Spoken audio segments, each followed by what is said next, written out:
Bonjour et bienvenue à tous. Vous rappelez-vous de la série H, diffusée entre le 24 octobre 1998 et le 20 avril 2002 sur la chaîne Canal+. H est devenue en très peu de temps la série incontournable en Hexagone, ouvrant la voie à ses acteurs vers la célébrité et le succès. Aujourd'hui encore, on se rappelle avec une tendresse nostalgique des sympathiques personnages de la série et de leurs joyeuses péripéties dans l'hôpital le plus déjanté de France. Mais 18 ans après la fin de la fameuse sitcom, que sont devenus ces acteurs fétiches ? Alors, installez-vous bien confortablement car aujourd'hui, nous allons découvrir ce que sont devenus les charismatiques acteurs de H. Et si cette vidéo vous plaît, n'oubliez pas de mettre un pouce bleu, de vous abonner à la chaîne et d'activer la cloche pour recevoir toutes les notifications. Allez, on commence! Commençons d'abord par celui sans qui la série H n'aurait probablement pas pu exister, l'incorrigible et pétillant Jamel Debbouze. Si ce nom est aujourd'hui connu de tous, il n'était à l'époque une référence que pour le public de Radio Nova, où il tenait une chronique avec un certain Omar Sy. En effet, c'est grâce à son rôle de Jamel Dridi, le standardiste maghrébin de l'hôpital le plus déjanté de France, que l'acteur réussit réellement à percer dans le monde du showbiz.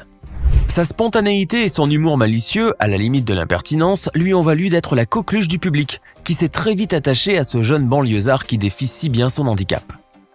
Doté d'un charisme et d'un magnétisme naturel, Jamel Debbouze sera ainsi sollicité pour jouer des seconds rôles dans des films à succès comme par exemple Le fabuleux destin d'Amélie Poulain ou encore Astérix et Obélix Mission Cléopâtre, sortis respectivement en 2001 et 2002.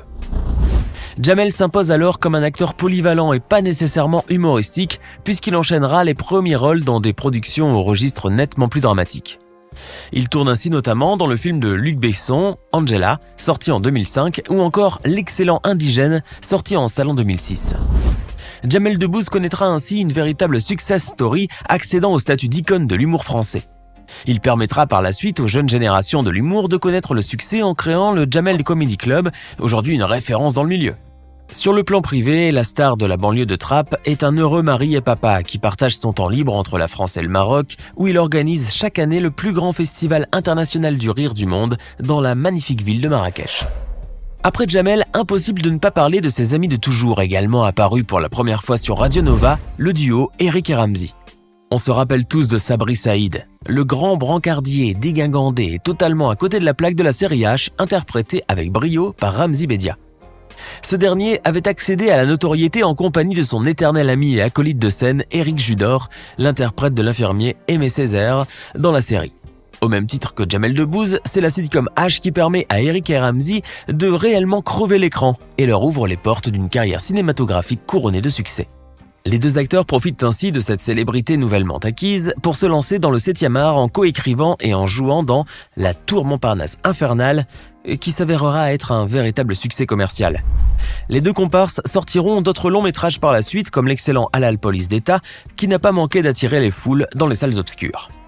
C'est finalement vers 2010 que leur étroite collaboration s'arrête et que le duo se dissout, les deux comédiens optant pour des trajectoires différentes pour la suite de leur carrière respective. Ainsi, tandis qu'Éric Judor se tourne vers l'écriture et la réalisation humoristique, Ramzy Bedia, lui, opte pour le registre dramatique et essaye d'incarner des rôles plus sérieux et plus romantiques à l'écran. Les deux amis resteront malgré tout très proches, ne ratant aucune occasion de faire fuser leurs fameuses vannes lorsqu'ils se réunissent sur les plateaux télé. On ne pouvait tout de même pas vous parler des anciens acteurs de H sans évoquer le fameux professeur Maximilien Strauss, interprété par le maestro du cinéma suisse et français, le grand Jean-Luc Bidault. Grand acteur des planches et du 7e art, ce sociétaire de la comédie française était déjà célèbre avant d'intégrer le casting de la sitcom, en raison de son incroyable parcours artistique. Toutefois, sa popularité allait connaître un nouvel essor, particulièrement chez les plus jeunes générations, qui ne connaissaient pas encore cet immense comédien. Grâce à son jeu d'acteur irréprochable, Jean-Luc Bidault a en effet marqué la série de son incroyable charisme, au point d'en devenir l'un des personnages les plus attachants, au même titre d'ailleurs que Jamel ou Sabri. Son rôle de chirurgien tête en l'air et totalement incompétent dans H lui valut ainsi la reconnaissance d'un public plus jeune qui n'hésite pas à l'apostropher dans la rue pour un autographe ou pour une vanne à propos de son personnage. À la fin de la série, Jean-Luc Bidault continuera son ascension du 7e art tricolore en tournant plusieurs films, parmi lesquels Ripou 3 de Claude Zidi ou l'excellent Il reste du jambon. Il fera aussi quelques brèves apparitions dans d'autres séries qui ne susciteront malheureusement pas le même engouement auprès du public. Aujourd'hui âgé de 79 ans, l'acteur suisse s'est retiré des écrans, laissant un vide incommensurable dans le cœur de ses fans qui espèrent un jour pouvoir le voir revêtir à nouveau sa blouse de chirurgien et commettre de nouvelles bavures sur ses malheureux patients. Avant de continuer, il est temps de répondre à la question du jour et aujourd'hui, il s'agit de culture audiovisuelle. Comment se nomme l'hôpital déjanté de la série H? Est-ce option A, l'hôpital Pitié-Salpêtrière, option B, l'hôpital de Trappes, ou enfin option C, l'hôpital Raymond Poincaré? Réfléchissez bien et indiquez dans les commentaires ce que vous pensez être la bonne réponse. Rendez-vous en fin de vidéo pour connaître la bonne réponse. Une des plus grandes victimes des vannes du trio Jamel, Ramzy et Eric dans la série était sans conteste le docteur Béatrice Goldberg, incarnée par l'actrice Catherine Benguigui. Dans la série, elle était en effet considérée comme l'archétype de la femme intellectuelle et sympathique, mais au physique souvent souligné dans les épisodes comme ingrat.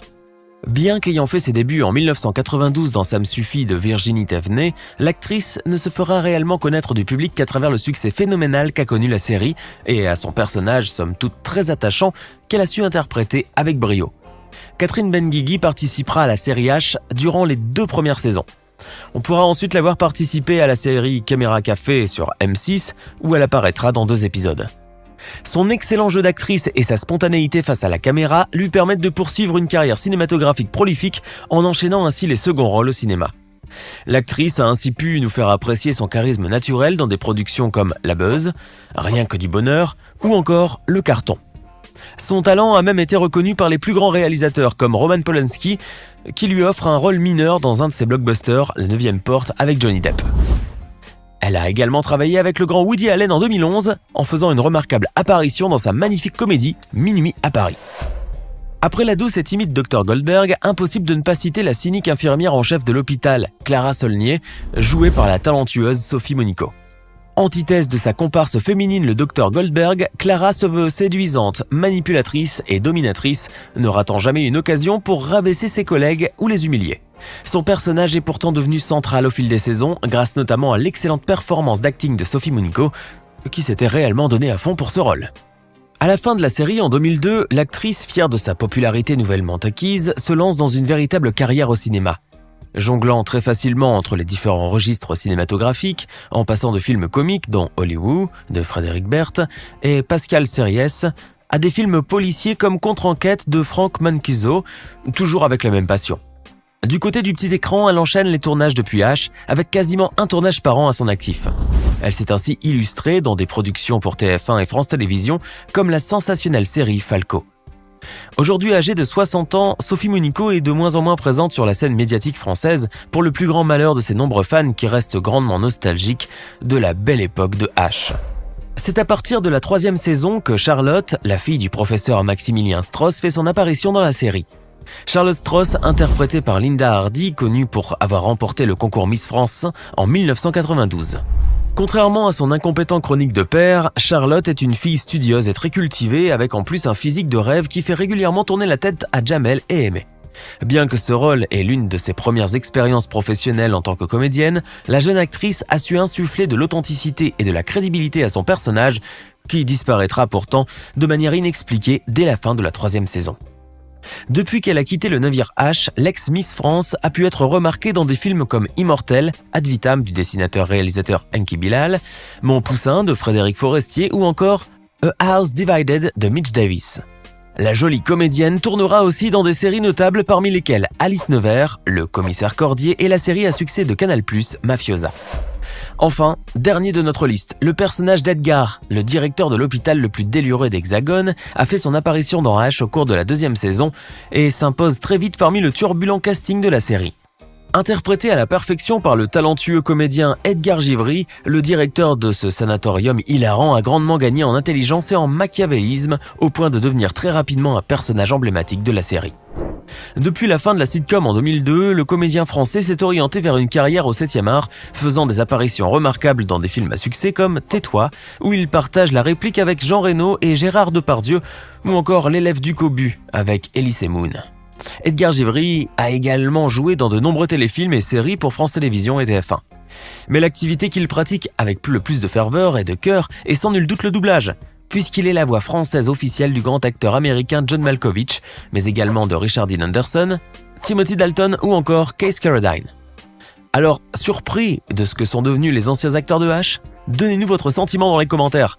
Sinon, pour la réponse du quiz, il s'agissait de la réponse C, l'hôpital Raymond Poincaré, un établissement bien évidemment fictif, censé se situer à Trappes, en banlieue parisienne. J'espère que vous avez été nombreux à trouver la réponse.